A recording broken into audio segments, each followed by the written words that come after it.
बच्चा लोग, welcome back two lab. जैसे कि मैंने आपको बताया था कि मैं अब थ्रोम्बोसाइट्स के बारे में बताऊंगी, जो कि हमारा लास्ट फॉर्म्ड एलिमेंट है। फॉर्म्ड एलिमेंट मैंने बोला था कौन कौन से, एरिथ्रोसाइट्स और ल्यूकोसाइट्स और थ्रोम्बोसाइट। थ्रोम्बोसाइट्स मतलब प्लेटलेट्स के बारे में हम बात कर रहे हैं। तो हमारा आरबीसी बहुत अच्छे से हो गया, डब्ल्यूबीसी हो गया। अब हम थ्रोम्बोसाइट्स के बारे में बात करते हैं।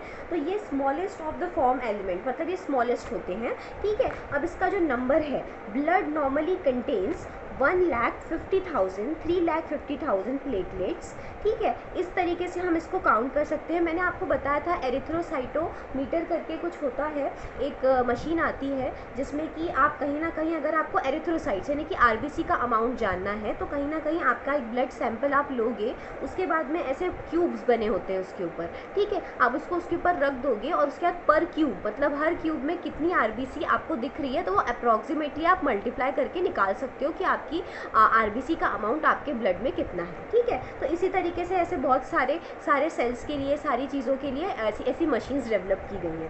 ठीक है, तो अब हम इसके शेप के बारे में बात करते हैं। नंबर हमने देख लिया, 1,50,000 to 3,50,000, smallest of the form element. Form element मतलब सारी WBC, RBC and platelets, that is thrombocytes. ठीक है, cells are fragment rather than true cells. ये एक्चुअली फ्रेगमेंट होती हैं। अगर ये ट्रू सेल्स, मतलब हम ट्रू सेल्स का मतलब यहाँ पे ये बोल रहे हैं कि जैसे कि हमको ट्रू सेल्स दिखाई देती है with a developed nucleus, with all the cell organelles, mitochondria, endoplasmic reticulum and all the others type of things that are responsible for the cellular activities. तो ये उस तरीके से नहीं दिखाई देती है। तो इस तरीके से बोल रहे हैं कि ये सच्ची सेल नहीं है, लेकिन नहीं भैया, इनका बहुत काम है, बहुत काम है। देखो, सेल आर फ्रेगमेंट, ये फ्रेगमेंट की तरह होती हैं, राउंड ओवल डिस्क लाइक।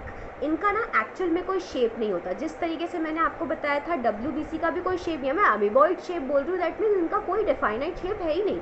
इसमें भी इनका कोई डिफाइनाइट शेप नहीं है, लेकिन कई जगह पे कहीं ना कहीं एक्सेप्शन आ जाता है। जैसे हम अगर बोल सकते हैं round oval disc like bodies lack nucleus, इनके पास भी, और किसके पास भी बोल दिया मैंने, भी मतलब आरबीसी के पास भी न्यूक्लियस नहीं था। ठीक है, और डब्ल्यूबीसी के पास था। ठीक है, उसके पास सेल ऑर्गेनल्स भी थे, contains a few cell organelles. ठीक है, ये कुछ सेल ऑर्गेनल्स कंटेन करते हैं, सारे नहीं, कुछ करती है। ठीक है, and secretory granules in them.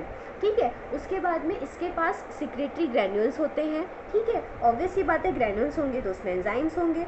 उसके बाद में बोन मैरो में इनका फॉर्मेशन होता है। मैंने आपको बताया था फॉर्मेशन ऑफ द प्लेटलेट्स को हम थ्रोम्बोपोइसिस बोलेंगे। ठीक है, जैसे कि हमने एरिथ्रोपोइसिस बोला था, ल्यूकोपोइसिस बोला था, और उसको कलेक्टिवली थ्रोम्बोपोइसिस, ये तीनों को हमने हीमोपोइसिस बोला था। ठीक है, that is the formation of the blood.